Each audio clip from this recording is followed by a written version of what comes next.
नमस्कार दोस्तों। तो कैसे हैं आप लोग। मैं आशा करता हूं कि सब लोग ठीक होंगे। फर्स्ट ऑफ ऑल आपको मैं बता दूं कि आज का हमारा वीडियो एक ऐसे महान व्यक्ति को समर्पित है जिन्होंने पूरे देश को ही एक नई दिशा देने का काम किया। हाँ, मैं एपीजे अब्दुल कलाम जी की बात कर रहा हूँ, जिन्हें हम लोग मिसाइल मैन के नाम से भी जानते हैं। तो चलिए शुरू करते हैं आज का हमारा वीडियो। अब्दुल कलाम जी का जन्म तमिलनाडु में रामेश्वरम के तमिल मुस्लिम परिवार में 15 अक्टूबर 1931 को हुआ था। अब्दुल कलाम जी कुल 5 भाई बहन थे, जिनमें 3 बड़े भाई और एक बड़ी बहन थी। जब अब्दुल कलाम का जन्म हुआ तब उनका परिवार गरीबी से जूझ रहा था। परिवार की मदद करने के लिए डॉक्टर एपीजे अब्दुल कलाम जी ने छोटी सी उम्र में ही अखबार बेचने का काम शुरू कर दिया था। स्कूल के दिनों से वह पढ़ाई में सामान्य थे, लेकिन नई चीज़ें सीखने के लिए हमेशा तैयार रहते थे। विज्ञान विषय में इनकी सबसे अधिक रुचि थी। चलिए अब इनकी एजुकेशन की बात कर लेते हैं। कलाम जी की प्रारंभिक शिक्षा higher secondary school Ramanathapuram Tamil Nadu से मैट्रिक की शिक्षा प्राप्त की। अपनी प्रारंभिक शिक्षा पूरी करने के बाद डॉक्टर एपीजे अब्दुल कलाम जी ने तिरुचिरापल्ली के सेंट जोसेफ कॉलेज से 1954 में भौतिक विज्ञान में बीएससी की डिग्री प्राप्त की। इसके बाद 1955 में वे मद्रास चले गए।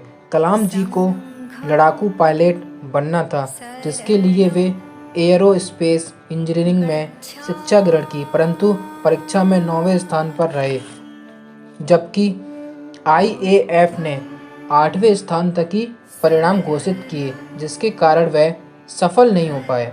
कलाम जी की पढ़ाई पूरी होने के बाद वह एक प्रोजेक्ट पर काम करने लगे थे और उस प्रोजेक्ट को पूरा करने के लिए प्रोजेक्ट इंचार्ज ने कलाम जी को केवल 3 दिन का समय दिया और साथ में यह भी कह दिया कि अगर यह प्रोजेक्ट 3 दिन में पूरा नहीं हुआ तो तुम्हारी स्कॉलरशिप रद्द कर दी जाएगी। फिर क्या था, कलाम जी ने ना दिन देखा, ना रात देखी, ना भूख देखी, ना प्यास देखी, बस मात्र 24 आवर में ही अपने लक्ष्य को पूरा कर लिया और रॉकेट का मॉडल तैयार कर दिया। प्रोजेक्ट इंचार्ज को भरोसा नहीं हो रहा था कि यह मॉडल इतनी जल्दी पूरा कैसे हो गया। उन्होंने अपने लक्ष्य के सामने आने वाली हर बाधा को पूरी ताकत और हौसले के साथ संघर्ष किया। इसके बाद अब्दुल कलाम जी ने स्नातक की पढ़ाई पूरी करने के बाद कलाम जी डीआरडीओ में एक वैज्ञानिक के रूप में शामिल हुए। इन्होंने प्रसिद्ध वैज्ञानिक साराभाई के साथ भी काम किया। 1969 में अब्दुल कलाम जी ने इसरो आए और वहां पर उन्होंने परियोजना को निर्देशित करने के लिए काम किया। इसी पद पर काम करते समय भारत का पहला उपग्रह रोहिणी की स्थापना 1980 में की गई।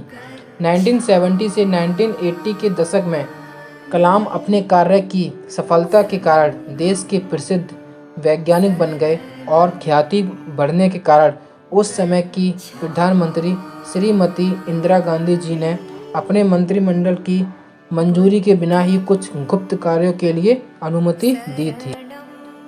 कलाम अपने कार्यों की सफलता और अपनी उपलब्धियों के कारण राष्ट्रीय जनतांत्रिक गठबंधन एनडीए की सरकार ने डॉक्टर एपीजे अब्दुल कलाम जी को वर्ष 2002 में राष्ट्रपति पद के लिए उम्मीदवार बनाया।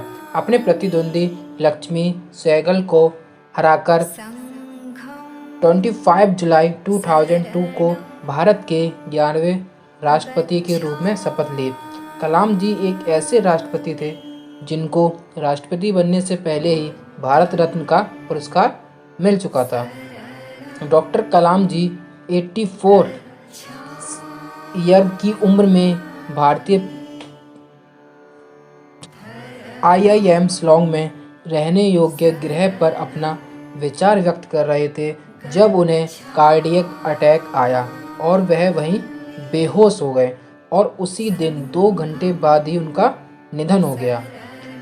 30 जुलाई 2015 को माता पिता के गांव रामेश्वरम के पास उनका अंतिम संस्कार हुआ। उनके अंतिम अनुष्ठान के समय पर कम से कम 3,50,000 लोग शामिल हुए थे। इस तरह से भारत के सबसे प्रतिभाशाली वैज्ञानिक, भारत रत्न प्राप्त डॉक्टर अब्दुल कलाम जी का युग समाप्त हुआ। अगर उनके व्यक्तिगत जीवन के बारे में कहा जाए तो डॉक्टर कलाम पूरी तरह से अनुशासन का पालन करने वाले थे। कलाम जी श्रीमद् भागवत गीता और कुरान दोनों का अध्ययन करते थे। भारत को विकासशील देश से विकसित देश बनाने का उनका बहुत बड़ा सपना था। इस प्रकार आज हमने कलाम जी के आत्मजीवन के बारे में आपको अवगत कराया। आशा है कि आपको अब्दुल कलाम जी की बायोग्राफी पसंद आई होगी और आप अपने दोस्तों से भी इस वीडियो को शेयर करेंगे। और अगर आप हमारे चैनल पर नए हैं तो हमारे चैनल को सब्सक्राइब कीजिए और बेल आइकन को प्रेस कीजिए। धन्यवाद। गच्छामि।